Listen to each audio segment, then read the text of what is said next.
बहुत बहुत स्वागत है सभी का सिंपल बीएन बीपीएससी में। आज हम करने वाले हैं मॉडर्न हिस्ट्री से संबंधित प्रश्न, जो कि 41वीं बीपीएससी से लेकर 69वीं बीपीएससी में पूछे गए प्रश्न होंगे। हमने हर एक पार्ट में 30 प्रश्न करे हैं, इस पार्ट में भी हम 30 प्रश्न करेंगे। ये पार्ट 16 है। इससे पहले 15 पार्ट्स ऑलरेडी अपलोड हो चुके हैं, जो कि मॉडर्न हिस्ट्री से संबंधित प्रश्न है। और इसी चैनल के प्लेलिस्ट में मॉडर्न हिस्ट्री बीपीएससी नामक प्लेलिस्ट है, उसी प्लेलिस्ट में अवेलेबल कर दिया गया है। और बिहार हिस्ट्री और बिहार भूगोल भी हमने ऑलरेडी कवर कर लिया है और इसी चैनल में वो भी अवेलेबल है। चैनल को अभी तक आपने सब्सक्राइब नहीं किया है तो चैनल को सब्सक्राइब कर लीजिए। शुरू करते हैं आज का वीडियो। हमारा प्रश्न है, ऑल इंडिया हरिजन संघ की स्थापना 1932 में किसके द्वारा की गई थी? आपके ऑप्शन है डॉक्टर भीमराव अंबेडकर, जगजीवन राम, महात्मा गांधी, उपरोक्त में से एक से अधिक, उपरोक्त में से कोई नहीं। 68 बीपीएससी का ये प्रश्न है, प्री में पूछा गया है 2023 में। इसका करेक्ट आंसर हो जाएगा महात्मा गांधी। महात्मा गांधी द्वारा ही जो है ऑल इंडिया हरिजन संघ की स्थापना की गई थी। 1932 में इसकी स्थापना की गई थी और इस ऑल इंडिया हरिजन संघ की स्थापना 1932 में की गई थी। और इसका शुरू में जो था नाम इसका था अस्पृश्यता निवारण संघ। करेक्ट आंसर आपका हो जाएगा ऑप्शन सी, महात्मा गांधी द्वारा ऑल इंडिया हरिजन संघ की स्थापना की गई थी। अगला प्रश्न है, 20 फरवरी 1947 को प्रधानमंत्री एटली ने भारत से ब्रिटिश शासन को कब तक वापस लेने की घोषणा की थी? आपके ऑप्शन है जून 1948, अगस्त 1947, जनवरी 1948, उपरोक्त में से एक से अधिक, उपरोक्त में से कोई नहीं। 68 बीपीएससी प्री का ये भी प्रश्न है। देखिए, 20 फरवरी 1947 को प्रधानमंत्री एटली ने भारत को आज़ाद करने की बात कही थी हाउस ऑफ कॉमन्स में, ब्रिटेन में। और उन्होंने जो है जून 1948 तक जो है भारत को स्वतंत्र करने की घोषणा की थी। जून 1948 आपका करेक्ट आंसर हो जाएगा। लेकिन भारत आज़ाद हो गया था 15 अगस्त 1947 में ही। अगला प्रश्न है, स्वराज दल की स्थापना बिहार में किसने की थी? आपके ऑप्शन है बंकिम चंद्र मित्र, श्री कृष्ण सिंह, रामलाल शाह, उपरोक्त में से एक से अधिक, उपरोक्त में से कोई नहीं। करेक्ट आंसर आपका हो जाएगा ऑप्शन बी, श्री कृष्ण सिंह। स्वराज दल की स्थापना जो है श्री कृष्ण सिंह द्वारा किया गया था। ये बिहार के प्रथम मुख्यमंत्री थे श्री कृष्ण सिंह, और इन्हें जो है बिहार केसरी के नाम से भी जाना जाता है। करेक्ट आंसर आपका ऑप्शन बी हो जाएगा, श्री कृष्ण सिंह ने स्वराज दल की स्थापना की थी बिहार में। अगला प्रश्न है, बेगूसराय के चौकीदार के विरुद्ध आंदोलन एक हिस्सा था। असहयोग आंदोलन का, सविनय अवज्ञा आंदोलन, भारत छोड़ो आंदोलन का, खिलाफत आंदोलन का। करेक्ट आंसर आपका हो जाएगा ऑप्शन बी, सविनय अवज्ञा आंदोलन का ये हिस्सा था। सविनय अवज्ञा आंदोलन करेक्ट आंसर आपका हो जाएगा। चौकीदार एक कर था जो कि इसी दौरान सविनय अवज्ञा आंदोलन 6 अप्रैल 1930 में जब चल रही थी, उसी दौरान जो है ये जो है बेगूसराय में इस कर के विरुद्ध में आंदोलन हुआ था। करेक्ट आंसर आपका हो जाएगा, सविनय अवज्ञा आंदोलन के दौरान ये आंदोलन हुई थी। अगला प्रश्न है, सविनय अवज्ञा आंदोलन की असफलता के बाद गांधी जी ने महत्व दिया। आपके ऑप्शन है रचनात्मक कार्यक्रम को, हिंसा के सीमित उपयोगों को, अंग्रेजों से समझौते पर, उपरोक्त में कोई भी नहीं। करेक्ट आंसर आपका हो जाएगा रचनात्मक कार्यक्रमों को। सविनय अवज्ञा आंदोलन जो है 1930 में हुई थी और इसकी ये जो है असफलता के बाद, इस आंदोलन के असफलता के बाद जो है गांधी जी ने रचनात्मक कार्यक्रमों में रुचि दिखाई थी। करेक्ट आंसर आपका हो जाएगा ऑप्शन ए।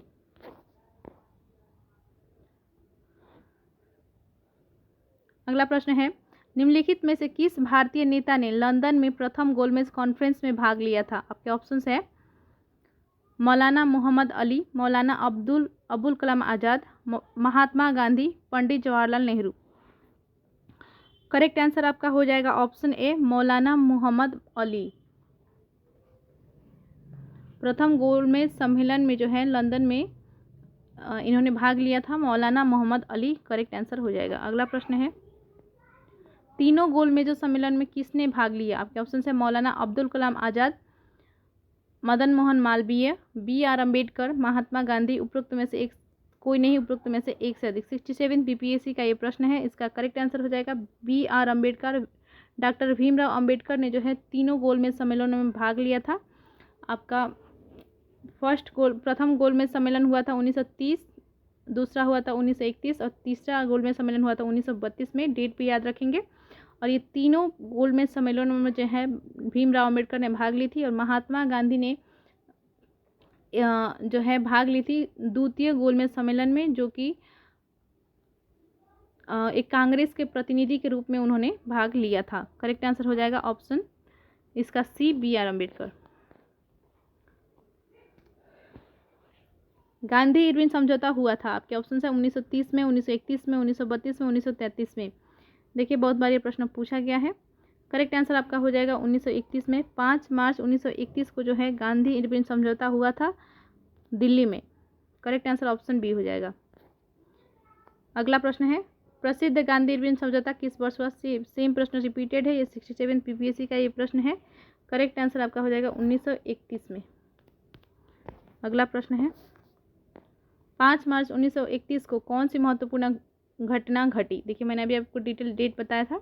आपके ऑप्शन है गांधी इरविन समझौता, गांधी का गोलमेज सम्मेलन में भाग लेना, कराची कांग्रेस, उपरोक्त में से एक से अधिक, उपरोक्त में से कोई नहीं। करेक्ट आंसर आपका हो जाएगा गांधी इरविन समझौता हुआ था 5 मार्च 1931 को। यही महत्वपूर्ण घटना घटी थी और कुछ नहीं हुआ था।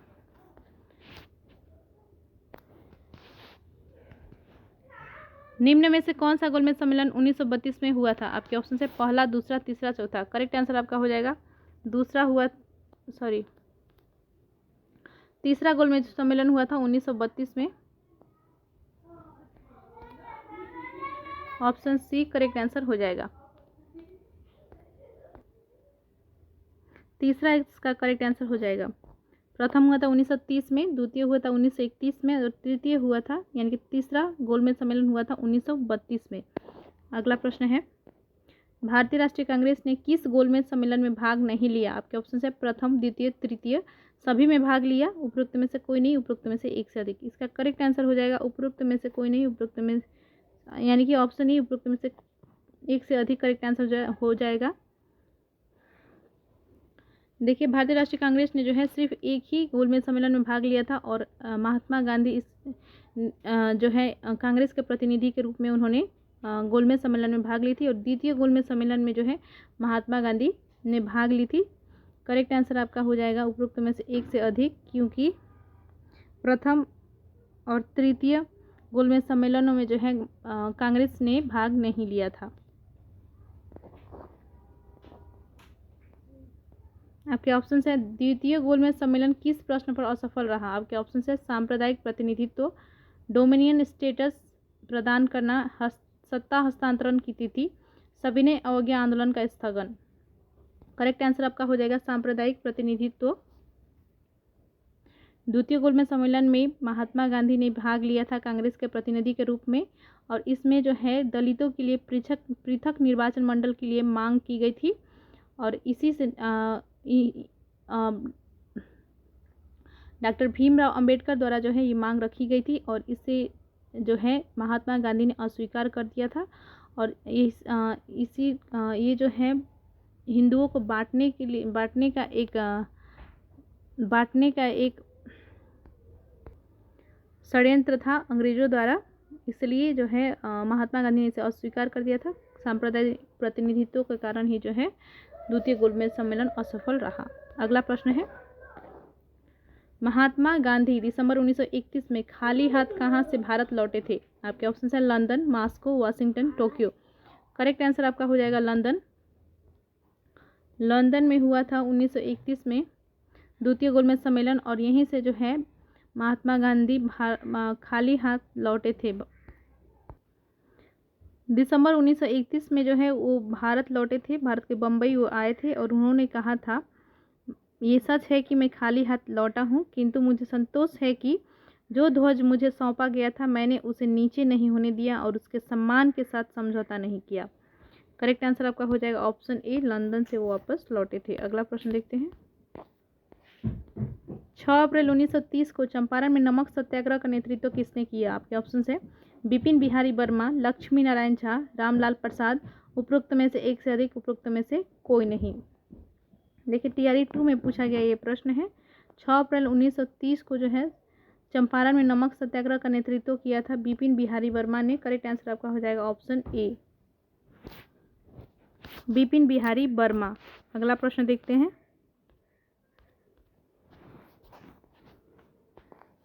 पूना समझौते पर हस्ताक्षर कब किए गए? आपके ऑप्शन है 24 सितंबर 1932, 24 सितंबर 1930, 26 सितंबर 1932। उपरोक्त में से एक से अधिक, उपरोक्त में से कोई नहीं। करेक्ट आंसर आपका हो जाएगा ऑप्शन ए, 24 सितंबर 1932 को जो है पूना समझौता हुआ था और इसे जो है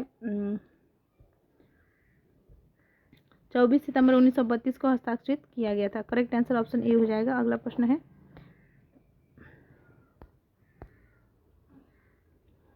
गांधी इरविन समझौते के हस्ताक्षरित होने में किसने महत्वपूर्ण भूमिका निभाई? आपके ऑप्शन है मोतीलाल नेहरू, मदन मोहन मालवीय, तेज बहादुर सप्रू, चिंतामणि। करेक्ट आंसर आपका हो जाएगा इसमें तेज बहादुर सप्रू।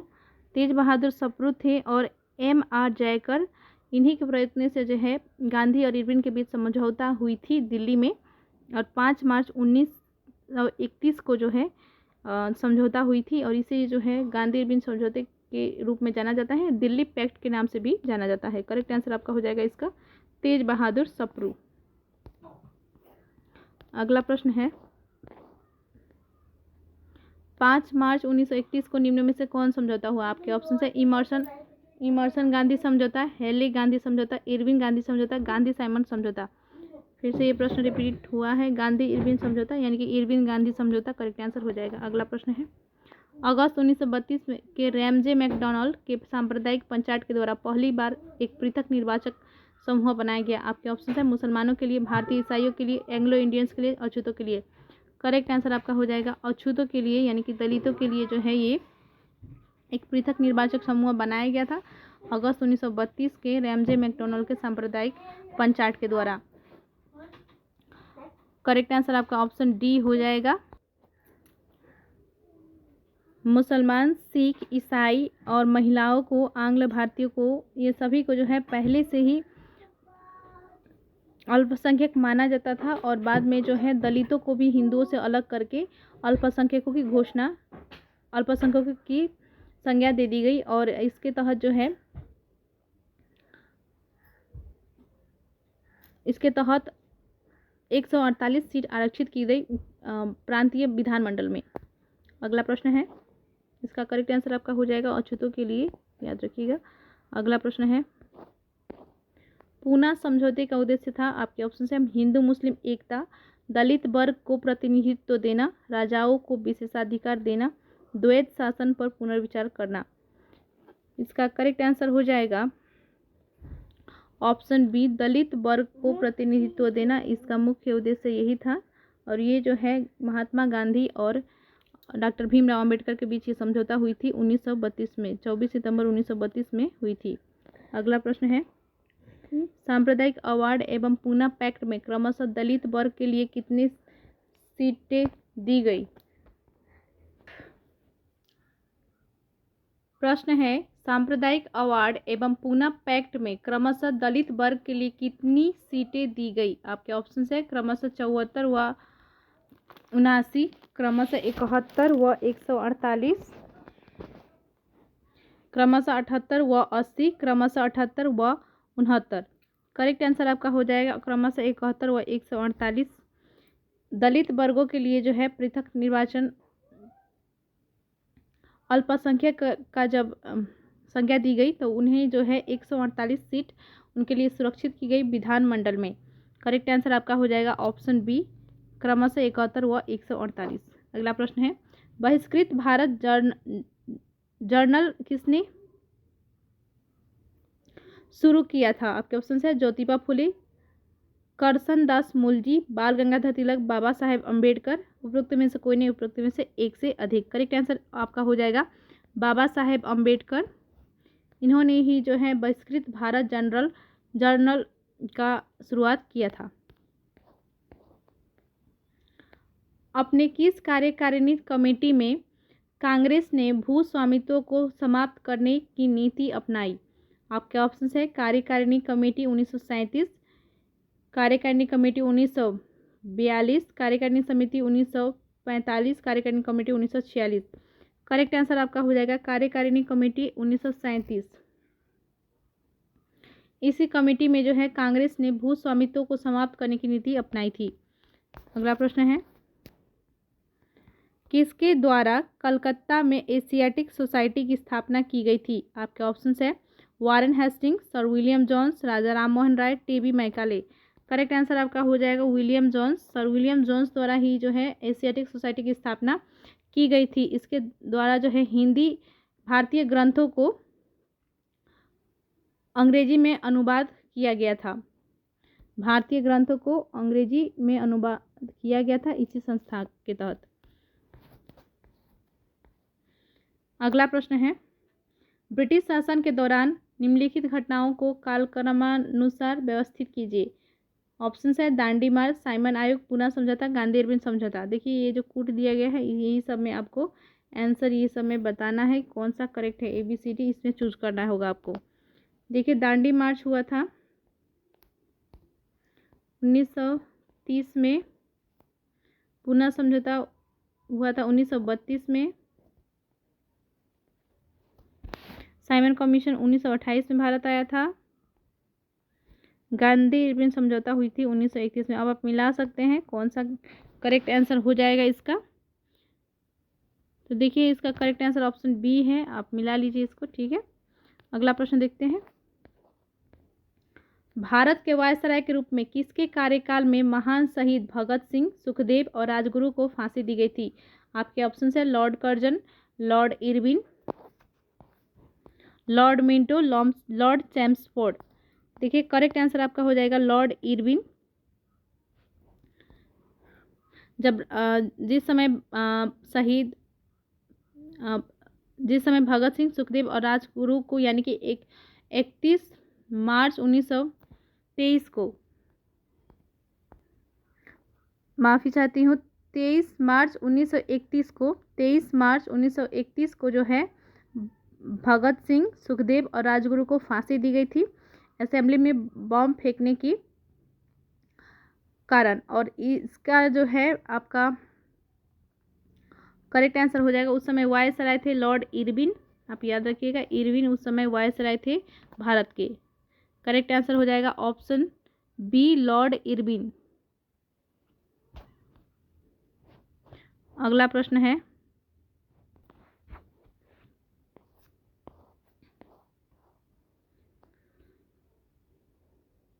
किस डोगरा जनरल ने 1834 और 1841 के बीच लद्दाख, बाल्टिस्तान और तिब्बत के कुछ हिस्सों में सफल सैन्य अभियान का नेतृत्व किया था? आपके ऑप्शन है मेहन सिंह, गुलाब सिंह, मेहता बस्तीराम, जोरावर सिंह। इसका करेक्ट आंसर हो जाएगा option D Zorawar Singh. Zorawar Singh correct answer हो जाएगा ऑप्शन डी। अगला प्रश्न है, किस अधिनियम के बारे में जवाहरलाल नेहरू ने कहा था कि हमें एक ऐसी कार दी गई थी जिसमें सब ब्रेक थे किंतु इंजन नहीं था? आपके ऑप्शंस हैं 1858 का अधिनियम, 1909 का अधिनियम, 1919 का अधिनियम, 1935 का अधिनियम। उपरोक्त में से कोई नहीं, उपरोक्त में से एक से अधिक। करेक्ट आंसर आपका हो जाएगा ऑप्शन डी 1935 का भारत सरकार अधिनियम को जो है जवाहरलाल नेहरू ने कहा था कि हमें एक ऐसी कार दी गई थी जिसमें सब ब्रेक थे किंतु इंजन नहीं था। करेक्ट आंसर आपका हो जाएगा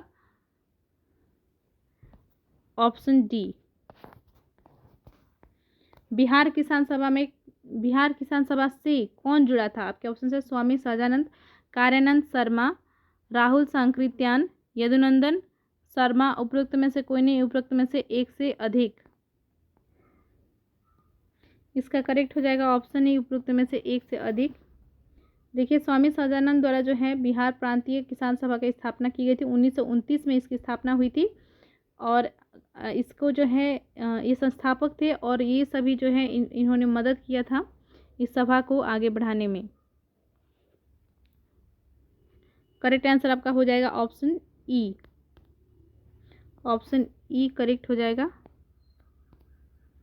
ऑप्शन ई जो है करेक्ट है आपका। अगला प्रश्न देखते हैं। इस वीडियो में इतने ही प्रश्न हैं। चैनल को सब्सक्राइब कर लीजिएगा, वीडियो को लाइक कीजिए, अपने दोस्तों में शेयर कीजिए। कोई भी डाउट है तो कमेंट करें। बहुत बहुत धन्यवाद।